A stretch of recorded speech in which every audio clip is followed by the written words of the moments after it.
Hello, everyone. I am here with Bang Bang's very own FudgyWaffles. Hi. All right, pleasure to have you here, right? And, well, with one of the teams currently sitting in Nassau, we thought it'd be a great idea to talk to you about the prospective Launchpad teams coming in this upcoming season, right? Because Launchpad is really just around the corner. It's tomorrow. So, this is the perfect time to do these Launchpad team predictions. So, I'll just jump right into the meat of the things. Which of the seven teams in the list of teams for this Launchpad do you think will make it? Yeah, so this is a hard question. It's like I have an answer for you, but I'm not really confident in it. I don't think Go this will ahead. be exactly correct, but my seven teams are Modern Magic, Lions Eat Bears, even without Bertram, rest in peace. I miss him every day. Core Dynasty Party, Woa Chills, Ballin' Ballers, and Whiplash. That might have been six. Yeah, one more. I'll throw in Polar Cortex in there, Okay, Polar but Cortex. You want to I think that's you want I to don't talk know. about each of those teams, right? Reason why? Yeah, like Modern Magic, I think is a step a bit ahead of the rest of the teams. I think it's just like I think that team is just going to get through pretty handily. I think no one really compares to them. I think it's really just like it looks like Cosmic Calamities reskinned. Like Carmine, I think is very comparable to Tony. Forgot is literally Forgot. I think Ron P will have to be seen whether that's like comparable to Natty or not. I think it probably is. So we'll see. But I think that team's pretty crazy. Lions eat bears. I've been high on Lolamau for a while, and Vens has always been a top player. I think those two as a duo should be super solid. And John Fortnite is also good. I think the biggest asterisk for this team is John Fortnite and Lolamau are both known laggers. So they have big reverse upset potential. Big fluctuarity. Flux you know what I'm saying. Variance, yeah. High variance team, I think. Yeah, But which is we'll something we'll see. be getting into later too. Now, I guess for Core Dynasty Party, thoughts? Yeah, Core Dynasty Party. I mean, Swag Havert has been my day one. That guy has always been a beast. He was in the first NASA season. Yeah. People don't remember Dubu Party and how great they were. Like it was, I mean, well, it was Party Rockers in the How, but it's just yeah, Swag Havert is a beast, and I'd trust any team he's on. I haven't really seen Michaela play much, but I've only heard good things. And Asianator has been playing really good lately, so big believer in that team. Now, quick question regarding Core Dynasty Party in particular, right? From what I heard, at least, is even if they make it into liftoff, it might have to be Three Deaths who's playing. And there's a chance Three Deaths might even have to sub for parts of Launchpad. Does that really change how you rate them? Um, uh, I don't know how much Three Death has been playing. I feel like I've seen them in the queues, maybe, but I think it's probably fine. If it, I mean, I don't really. I mean, if Swaghaver, I'm just rating the starters for Launchpad, and if it's Fair. Swaghaver and Launchpad, I think they'll be good. I can't really say much whether or not 3DS will be playing. Like, I that probably, I mean, affects it, makes them a little bit lower, but 3DS is pretty solid. So, I don't know. I'm pretty sure they make it through either way. Okay. Uh, Next we have Wochels. Yeah, Woe Chills. I mean, I love this team. We ZZZ's an honorary Westie, so we can, and Taco is like a fake Westie, so it's basically a Westie team, which means I'm gonna be a fan no matter what. But yeah, Taco's been a friend of mine for a long time, and I like how this team like they all have their own identities, and they all have these like kind of weird play styles. Like Cakes has the infamous momentum boots, Juno goalie, ZZZ is just gonna be trying to KO people the entire game and get 20 redirects, and Taco is like picking Rune or something. So Yeah. but all these like weird pieces that don't tend to fit into like a team just kind of somehow work together. And I've heard they're actually going to be trying to play good characters this season. So Oh watch out for them. yeah. Now Ball and Ballers, that was your next pick, right? Yeah, I mean these guys have been underrated for too long. They're definitely going to make it through this time. I mean, you'd think I would put them as like an upset potential team, but at this point, they've just upset too many times for it to be called an upset. They're just a really solid team, and I expect them to make it through. Fair. And then Whiplash? Yeah, Whiplash. This is a team that I'm a big fan of. Hungry Boy, I think, has just been a NASA level player for a long time. He played in NASA a fair bit, doing season 2. Coin has also just had like Coin, for example, like started playing in NASA like mid-season. Immediately, the team started seeing better results. Just like a very winning player that just makes your team win more, even if it you don't really think of Coin as like a great player. Just does knows is able to play his role really well.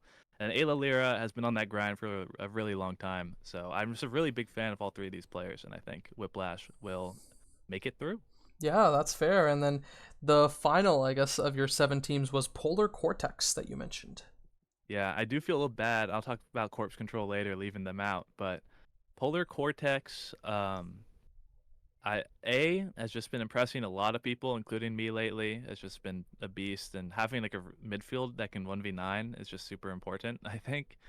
So being able to step up is going to be a big deal. I'm not really high or low on Elo Tourist. I just haven't seen them play that much, which is kind of surprising since they've been playing for so long. But I just somehow haven't seen that much Elo Tourist. But Name Chaotic is going to be dragging a lot of bans away, which would probably, and I'm like just assuming Name Chaotic has a second or third pick, Yeah, his so it won't Julie, even be. last Launchpad, was shown to be pretty good. Yeah, I don't think that's that big of a concern, and I do think if you let Name Chaotic have the Kazan, then play against. It's like kind of the opposite of like corpse control, and I guess I'm gonna bring this a little bit now. And the reason why I don't have them in the top 7, even though I think like they probably like will make it through. I think if any team that I don't put on through the 7 were to make it through, it'd definitely be corpse control. I just think it's just an easy team to attack with like Andy, kind of just being an easy target to even like let the Luna be there and then just sit on the Luna, and then the team will probably have a really hard time functioning. But whether like other Launchpad teams will be able to like think that far in and maybe not just like they might just end up banning the Luna or something instead. But I'm interested to see how they'll be able to handle tournament play. I mean, obviously they've done it in the past, but we'll see in the future as well. Yeah, for sure. But I mean, with all these players kind of coming into the Launchpad, a lot of them, newer players with newer teams. Any players you think that might be the standout of their team and should be watched, even if it's not on the 7 or I guess 8 teams you mentioned? Yeah, we from Corpse Control. This is a big reason why I feel like this is the next team. I played a full Westie Draft League season with this guy, and he was just a beast the whole time. Just like I would, as long as like I think I basically I drafted him because I know he can win Strike Wars. I know if he just puts his mind to it, he will win the Strike War, and he Mm, knows that it's up. Like just all he has to do is win the Strike War. He's easy to wait and strike second, and I love players that do that. I think those are the best players in the game. I think many would agree, and I think we is one of those players to be keeping your eye on because he has a huge champ pool and is also very good at doing that. Maybe another player that isn't on one of those teams I mentioned, that I would point out is Fire Maiden on Flying oh, Blobos. yeah. Just unfortunately, uh, there was a breakup with or J-Man, rather, is taking a step back from competitive play, I believe. So Yes. Fire Maiden's on a different team now, but either way, like both those players looked really, really strong. So watch out for the Norms Demon. It could be a Shianzu 2.0. Yeah, for sure. I mean, there are a lot of players who could stand out, and even on some of those lower teams, they could stand out and potentially even result in upsets, which brings me to my next question, right?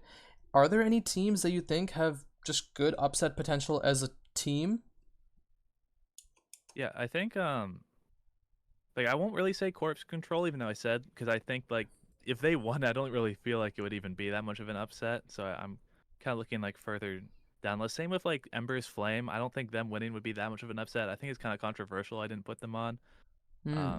But like I think I just so like I like those guys could definitely make it in, and they honestly probably will, and I just didn't put them on for fun or something like that. But so the teams that I'm looking at that I actually think like would be an upset is like Flying Blobos, the team with Fire Maiden on it. I think Pensando. I mean, if Case can do it, Pensando probably can as well. Grab some bans. If this team can kind of grab any of that essence that Maiden and J-Man were able to bring in the scrims I played against them, I think that team could make a really, really big run. And I mean, Um, as we speak right now, I believe they are in grand finals waiting in ACU, but I'm pretty sure that is Pensando, J-Man, and Alphamy. oh, that's that's interesting. That's kind of funny. Yeah. So we'll have to see.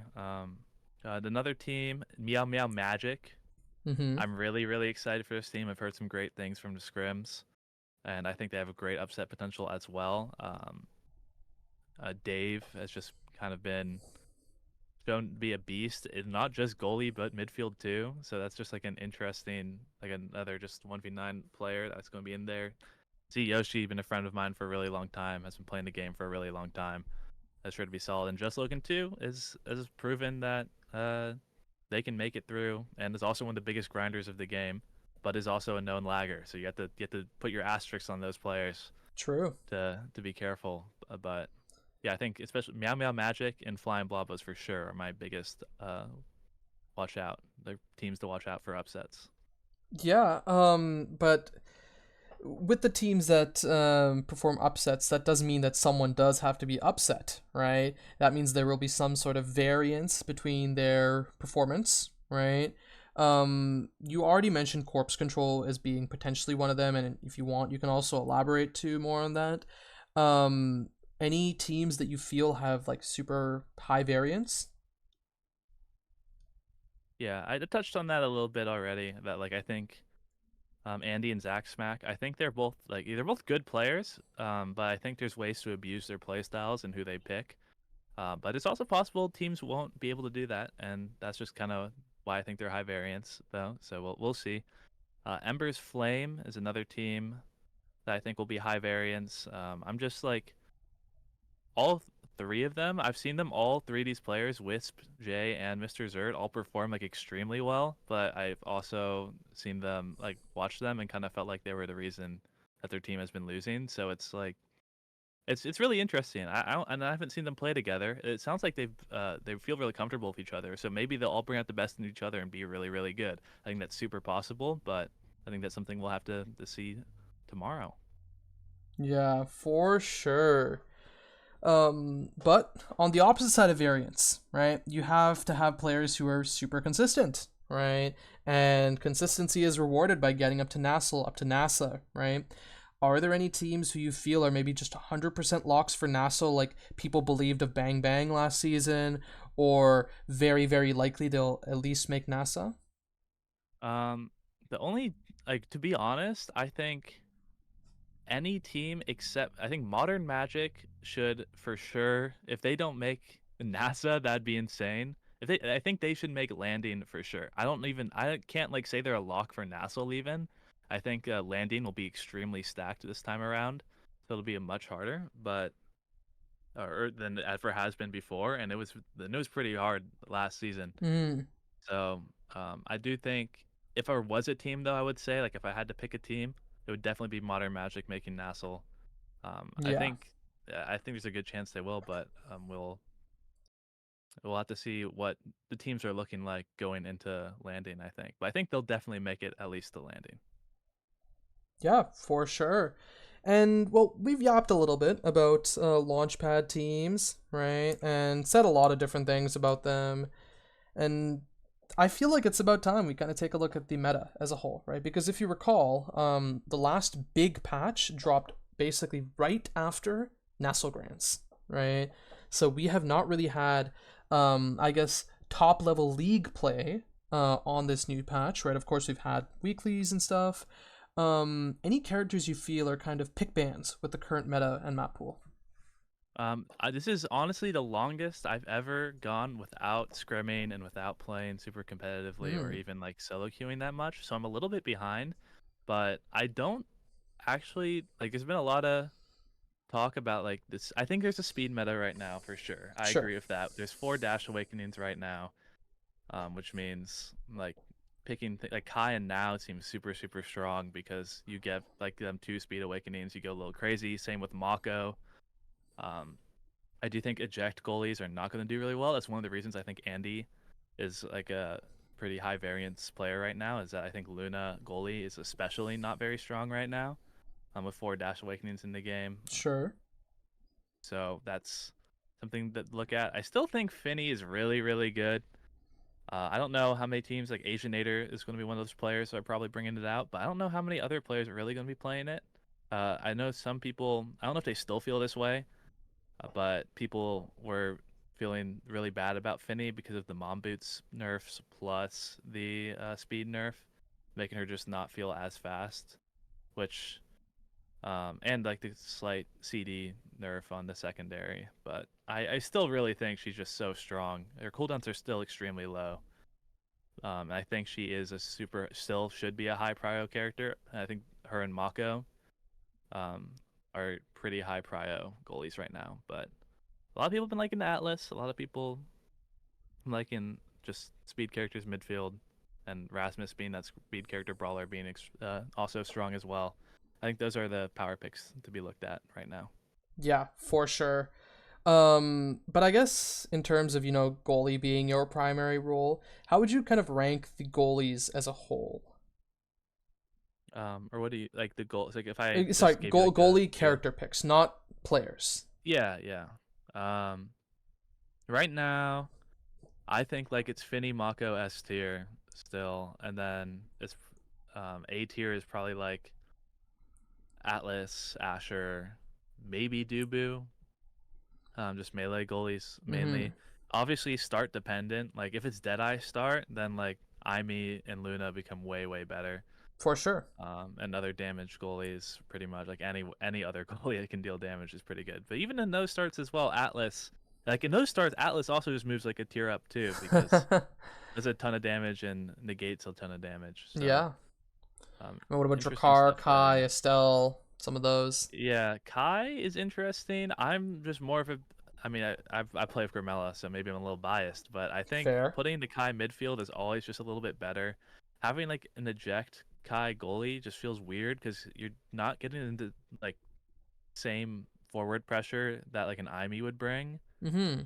but you're also like so you're kind of trading defense for that. But like I feel like you should just like all in on one or the other because there's ways to be offensive on melee goalies with strike shot, and there's ways to defend and play defensively with like a Kai midfield and Aimee goalie instead. So I Mm-hmm. think I've never been that big of a fan of Kai. It's definitely can like if you get 2 speed awakenings and eject button, you go so fast that like it's hard to argue it's like a bad pick. But I do think it can be punished. I think it was punished Nassel last season. It maybe wasn't as strong, but Demons Raw did lose to Showtime with that Kai goalie pick, and I do think if they'd Yeah. swapped the Aimee and Kai around, I would have been a little bit closer.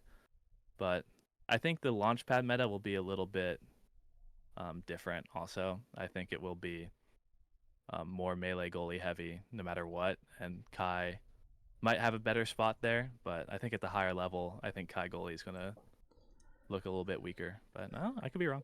Yeah, for sure. And I mean, speaking of which, right, you already kind of alluded to it with that Kai potentially being a pick in Launchpad at least, but just what off meta picks, or I guess not off meta, but less of the top picks are you kind of looking at, and any player in particular that you think would be likely to play them?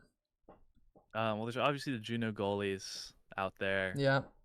We have Cakes and Pensando on them. Um, you have the Luna Brawlers. You have ZZZ. I'm just pointing at one team right now, to be honest. It's really like that's a there's most people. Everyone has their picks, right? Everyone has their Sure. pools.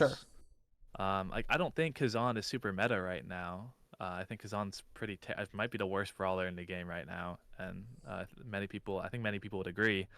Just the low stagger being like just really kind of disgustingly low. Plus like pretty high cooldowns, even though you have like a billion abilities. It's it just feels a little weird. It feels off to play the character right now. Mm-hmm. But I still think people will be able to play it with a lot of success because I think because of how like much probably worse I think the average Launchpad team is at KOing someone. So like Yeah. it'll still be super high prio for certain teams. Like we can play it, Name Chaotic can play it. But Lolamau. yeah, Lolamau, yeah, great example. It's I like guess I that's mean just even Zert. Honestly, I'd say most of yeah, these Carmine, most of the top brawlers can play Kazan. yeah. And even though I don't think it's meta, I think it could be an interesting pick for Launchpad.